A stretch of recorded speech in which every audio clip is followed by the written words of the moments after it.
Even though this budget, again, is not as bad as the last two that we've seen before us, we're still maintaining huge disparities amongst districts in the state, and particularly those districts with the highest needs, the highest poverty, and the ones that are most in need of the resources from Lansing. For instance, Buena Vista schools under this budget will receive a $5 per pupil increase. Flint, $5 per pupil. Grand Rapids, $11 per pupil. Detroit Public Schools, $5 per pupil, while the EAA, students in the EAA, will receive $1,000 per pupil in this budget. Now, I understand that there's been an argument about pre-funding for MIPSers, and I do appreciate the efforts of the other side and others who are trying to reduce some of the expenses of our school districts.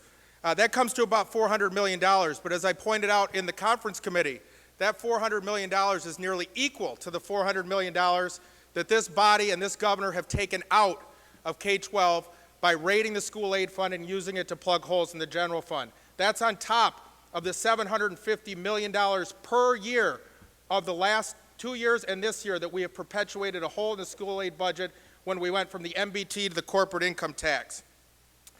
So while, Mr. Speaker, this governor is better, this budget is better than last year, it's almost as if this legislature and those who are touting how well this budget is and patting themselves on the back, it's almost like we have Stockholm Syndrome, wherein the captors start to take on sympathy for their abusers, or the hostages start to take up sympathy for their captors.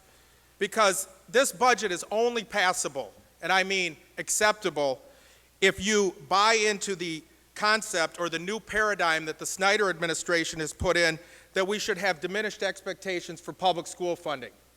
Over the last 25 years, a budget that gives $5 per pupil to some of our highest needs districts in the state would be laughed at as not providing enough revenue. Although this year, because of the cuts we've made in the last 2 years, people are saying how successful we are. So, Mr. Speaker, is this budget better than last year? Yes.